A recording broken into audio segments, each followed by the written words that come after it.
ہر قسم کے روحانی جسمانی مسائل اور وظائف کے لیے پیر اقبال قریشی چینل کو سبسکرائب کریں۔ الا ابلیس ابا ان یکون مع الساجدین صدق اللہ العظیم۔ ابلیس نے اللہ کے حکم پر سجدہ نہیں کیا اور تمام فرشتوں نے سجدہ کر دیا۔ اب یہ آیات کریمہ جو ہے ان لوگوں کے لیے جو سجدہ سے بھاگتے ہیں، یعنی نماز سے بھاگتے ہیں، نماز نہیں پڑھتے اور دل لگی پیدا نہیں ہوتی، کبھی نماز پڑھنا شروع کر دیتے ہیں اور کبھی نماز چھوڑ دیتے ہیں، یا ان کو بہت ترغیب بھی دی جائے اور وہ نماز کی طرف نہیں آتے۔ اللہ نے اس آیت کے اندر یہ تاثیر رکھی ہے کہ وہ آدمی جو سجدہ کرنے سے بھاگتا ہے، نماز میں دل جمعی نہیں رکھتا، نماز سے کتراتا ہے، کبھی نماز پڑھ لی کبھی نہ پڑھی، وہ آدمی ان آیات کو اگر خود پڑھے یا دوسرا کوئی پڑھے، اللہ نے اس میں ایسی تاثیر رکھی ہے کہ وہ فرشتوں کی طرح سجدہ کرنے والا بن جائے گا۔ اب یہ دیکھیے کہ اللہ کا عجیب طریقہ تھا کہ اللہ تبارک و تعالیٰ نے تخلیق آدم کیا، آدم علیہ السلام کو بنایا، اس کے بعد آدم علیہ السلام کو چونکہ ایک مقام دینا تھا، اور آدم کو نہیں بلکہ سارے بنی آدم کو مقام دینا تھا، تو اللہ تبارک و تعالیٰ نے آدم علیہ السلام کو مسجود الملائکہ بنایا۔ اب ہر انسان فخر کرتا ہے کہ میرا یہ خاندان ہے، میرا یہ قبیلہ ہے، لیکن یاد رکھیں دنیا میں جتنے انسان ہیں وہ سارے کے سارے اللہ رب العزت نے آدم علیہ السلام کی اولاد بنائے ہیں۔ اب وہ ایک آدمی جا کے تعارف کرانے لگا کہ یہ جو ہے یہ فلاں ولی کی اولاد ہیں، ایک ولی کی اولاد ہیں، تعارف کرایا کسی کا، تو دوسرا آدمی بولنے لگا کہ یہ نبی کی اولاد ہیں، ایک کسی کا تعارف کرایا، اس نے کہا نبی کی اولاد ہیں؟ کہا جی ماشاءاللہ، کون سے نبی کی آپ اولاد ہیں؟ کہا آدم علیہ السلام، پہلا آدم ہی نبی تھے، تو سارے انسان ایک نبی کی اولاد ہیں۔ تو اس میں کوئی انسان جو ہے یہ نہ کہے کہ میں اعلیٰ ہوں دوسرا کمتر ہے، بلکہ اللہ نے ساروں کو نبی کی اولاد بنایا۔ آدم علیہ السلام کی خلافت منوانی تھی، اللہ نے ان کو آگے کھڑا کیا اور فرشتوں کو پیچھے کھڑا کیا۔ اللہ نے فرمایا اے فرشتوں آدم کو سجدہ کرو، جیسے ابھی آپ نے سجدہ کیا کعبے کی طرف منہ کر کے۔ تو کیا آپ نے کعبے کو سجدہ کیا یا اللہ کو سجدہ کیا؟ سارے بتائیں۔ اللہ کو کیا نا۔ کعبے کو کوئی کہہ سکتا ہے کہ میں نے سجدہ کیا؟ کعبے کی نیت کر کے اگر آپ نے نماز پڑھی ہے کہ کعبے کو میں سجدہ کر رہا ہوں تو کافر ہو جائیں گے۔ ہماری نیت کیا ہے کہ سجدہ اللہ کو ہے، جہت جو ہے وہ قبلہ جو ہے اللہ کا حکم ہے کہ ادھر منہ کر لو، وَلِلَّهِ الْمَشْرِقُ وَالْمَغْرِبُ، جدھر بھی منہ کرو گے اللہ تمہیں ملے گا، سب اللہ کی ہیں۔ تو ہم کعبے کو سجدہ نہیں کرتے۔ کوئی ہندو اکثر یہ کہتے ہیں یا لوگ کمیونسٹ کہ دیکھو جی مسلمان بھی تو پتھر کو سجدہ کرتے ہیں، ہم کعبے کو سجدہ نہیں کرتے، ہم اللہ کو سجدہ کرتے ہیں۔ اللہ نے کہا رخ ادھر کر لو بس۔ اب ہماری رخ اس طرف ہے، تو آدم بھی قبلہ فرشتوں کے تھے، نہ کہ سجدہ وہ آدم کو تھا بلکہ سجدہ اللہ ہی کو تھا، لیکن قبلہ بنا دیا گیا کس کو؟ آدم علیہ السلام کو۔ اب فرشتوں کو حکم ہوا سجدہ کرو، فسجد الملائکہ، سارے جو فرشتے تھے وہ سجدے میں چلے گئے، کلہم اجمعون، سارے کے سارے۔ ابن جریر طبری رحمۃ اللہ علیہ نے اس کو لکھا، ابن عباس رضی اللہ تعالیٰ عنہ کی روایت لائے، اور امام ابن کثیر رحمۃ اللہ علیہ اپنی تفسیر کے اندر ابن جریر ہی سے یہ روایت لائے کہ اللہ نے جب کہا کہ سارے سجدہ میں جاؤ تو فرشتوں نے کہا کہ ہم سجدہ نہیں کریں گے آدم کو۔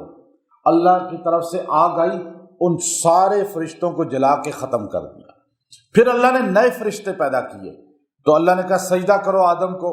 اللہ نے خلافت منوائی، جیسے رسول اللہ صلی اللہ علیہ وسلم نے خلافت منوائی ابو بکر صدیق کی، اور آپ اپنے صحابی ابو بکر کو آگے کھڑا کیا مصلی پہ، اور سارے صحابہ کو پیچھے کا سجدہ کرو، نماز پڑھو۔ 17 نمازیں ابو بکر صدیق سے پڑھوائیں۔ تو گویا کہ اللہ نے بھی وہی طریقہ کیا جو اللہ کا طریقہ تھا، وہ رسول اللہ صلی اللہ علیہ وسلم نے کیا کہ اپنے خلیفہ کو منوایا مصلی پہ کھڑا کر کے، اللہ نے بھی اپنے خلیفہ کو منوایا آگے مصلی پہ کھڑا کر کے، اور فرشتوں کو پیچھے کھڑا کر دیا، اور وہ فرشتے سارے سجدہ میں چلے گئے۔ جب سارے فرشتے کلہم، یعنی کوئی فرشتہ ایسا نہیں تھا۔ اب دیکھیے کہ ابلیس فرشتہ نہیں ہے، وہ جو ہے وہ آگ سے بنا ہے، وہ فرشتہ نہیں ہے، نور نہیں ہے۔ لیکن جب اللہ نے فرشتوں جیسی پاکیزہ مخلوق کو کہا کہ تم افضل مخلوق سجدہ کرو، تو پھر عام مخلوق جو ہے وہ تو تابع ہو گئی۔ اس لیے اللہ نے آگے کہا الا ابلیس، مگر ابلیس نے سجدہ نہیں کیا، ابا ان یکون مع الساجدین، انکار کیا، ابا انکار کیا، اور نہ ہوا وہ سجدہ کرنے والوں کے ساتھ۔ اس لیے ایک مسئلہ لکھا ہے کہ جب آپ آتے ہیں اور امام جو ہے رکوع میں ہوتا ہے یا سجدے میں ہوتا ہے تو آپ انتظار نہ کیا کریں کہ امام صاحب اٹھے تو میں اٹھوں، نہیں، بلکہ یہ اللہ کا حکم ہے کہ فسجد الملائکہ کلهم اجمعین، کہ ابلیس نے سجدہ نہیں کیا۔ اب آپ بھی کھڑے ہو کے انتظار کریں گے اگلی رکعت کا تو یہ غلط ہو جائے گا، کہیں شیطان کے ساتھ نسبت نہ ہو جائے۔ اس لیے امام جہاں ملتا ہے آپ فوراً رکوع میں ہے تو رکوع میں چلے جائیں، سجدہ میں ہے تو سجدہ میں چلے جائیں، یہ حکم ہے۔ اب آپ دیکھیے کہ فرشتہ شیطان جو ہے اس نے انکار کیا، قال یا ابلیس ما لک الا تکون مع الساجدین۔ اب اللہ نے یہ نہیں اسے کہا کہ اے شیطان تو نے سجدہ کیوں نہیں کیا، اللہ نے یہ نہیں کہا، اللہ نے کیا کہا ما لک، تجھے کیا ہوا کہ اللہ تکون مع الساجدین، کہ تو نہیں ہوا ان سجدہ کرنے والوں کے ساتھ۔ یعنی حکم فرشتوں کا تھا لیکن شیطان چونکہ ان کے ساتھ رہتا تھا وہ بھی حکم میں شامل ہو گیا، تو اللہ نے کہا تو نے کیوں نہیں سجدہ کیا، تو کیوں پیچھے ہٹ گیا؟ تو قال، آگے سے کہنے لگا لم اکن لاسجد لبشر خلقتہ، میں سجدہ کیسے کروں ایک بشر کو کہ تو نے اس کو بنایا ہے من صلصال من حمأ مسنون، ایک گارے یعنی اب بجتی ہوئی آواز والی گارے والی گندی مٹی سے، اور میں شعلے سے بنا، آگ سے بنا، اور میں آگ اٹھتی ہے اور مٹی پاؤں میں آتی ہے۔ اب دیکھیے دلیل دے رہا ہے اللہ کو۔ آج جو سوشل میڈیا پہ دلائل دے دے کے اہل سنت کے عقائد خراب کرتے ہیں، اور اکابر سے، علماء سے، اولیاء امت سے، اور اپنے تمام بڑے پچھلے 1400 سالہ ہمارے بڑوں سے ہمیں توڑ کر اور دلائل ایسے چرب زبانی سے دیتے ہیں اور آپ متاثر ہو جاتے ہیں۔ شیطان نے بھی ایسے ہی دلیل دی۔ ہم اپنے بڑوں کے عقیدے پر رہیں جس پہ ہمارے اکابر رہے۔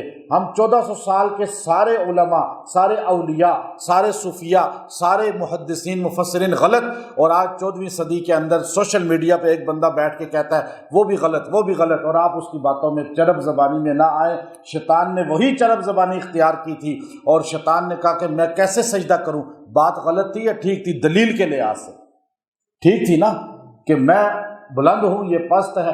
یہاں یہ نہیں دیکھنا کہ اس کی دلیل کیسی تھی، دیکھنا ہے اس نے کس کا حکم نہیں مانا۔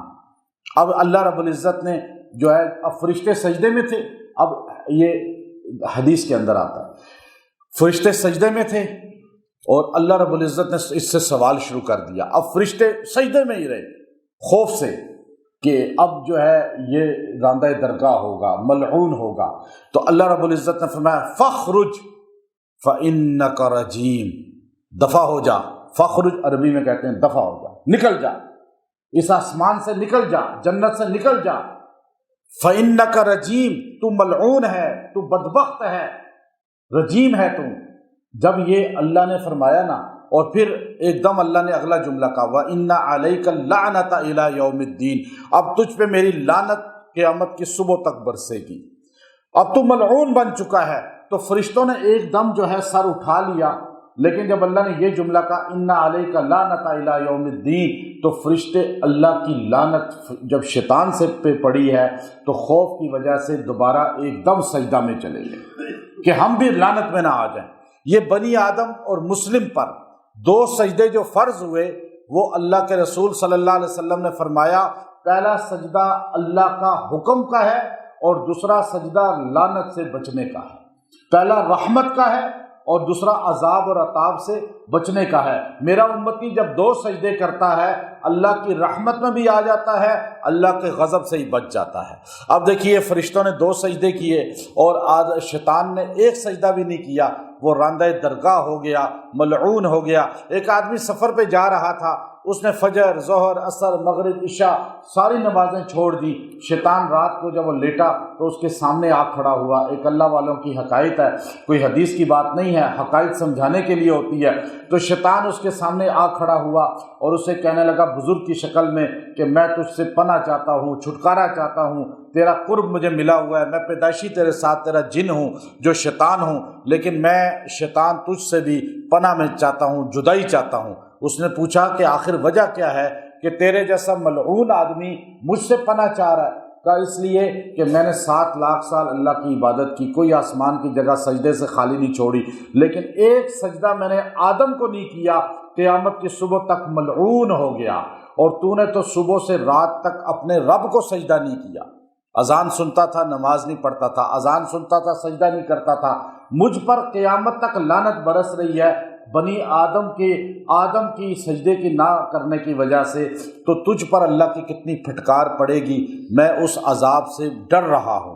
تو یاد رکھیں، لوگ روتے ہیں جی پتہ نہیں کیوں پریشانی آ گئی، کیوں تکلیف آ گئی، یہ نحوست کیوں ہے، بے برکتی کیوں ہے، رزق کیوں نہیں آ رہا، اور مسئلے کیوں ہیں، عورتیں مرد روتے ہیں، یہ سجدہ نہ کرنے کی وجہ سے۔ جب اللہ کا منادی آپ کو کہتا ہے سجدہ کرو اور اذان سنتے ہیں اور پھر بھی نماز نہیں پڑھتے، گویا کہ باغی ہے یہ بندہ، نماز نہ پڑھنے والا باغی ہے۔ یہ باقاعدہ طور پہ نبی صلی اللہ علیہ وسلم نے فرمایا میرا دل چاہتا ہے میں کچھ آدمیوں کو لوں، نوجوانوں کو، ان کے گھروں کو جلا دوں جو گھر میں نماز پڑھتے ہیں، یعنی نماز نہ پڑھنا نہیں، گھر میں پڑھتے ہیں، مسجد میں نہیں آتے۔ تو جو نہ پڑھتے ہیں ان کے ساتھ کتنا ظلم اور کتنا وہ اپنے اوپر ظلم ڈھا رہے ہیں۔ اب یاد رکھیں، جس کو نماز کی عادت نہ ہو، نماز چھوڑ دیتا ہو، رمضان میں ابھی نماز پڑھ رہا ہے، رمضان جاتے ہی نماز بھی ختم، جمعے کو اتنی بڑی تعداد آ جاتی ہے اور عصر کی نماز میں پتہ ہی نہیں چلتا کہ اس محلے میں لوگ کتنے ہیں۔ تو نماز کی عادی بنانا ہو اپنے آپ کو یا دوسروں کو، تو یہ آیت نمبر جو اس سورہ حجر کی ہے، آیت نمبر 30 ہے، اس کو آپ اپنا وظیفہ بنا لیں۔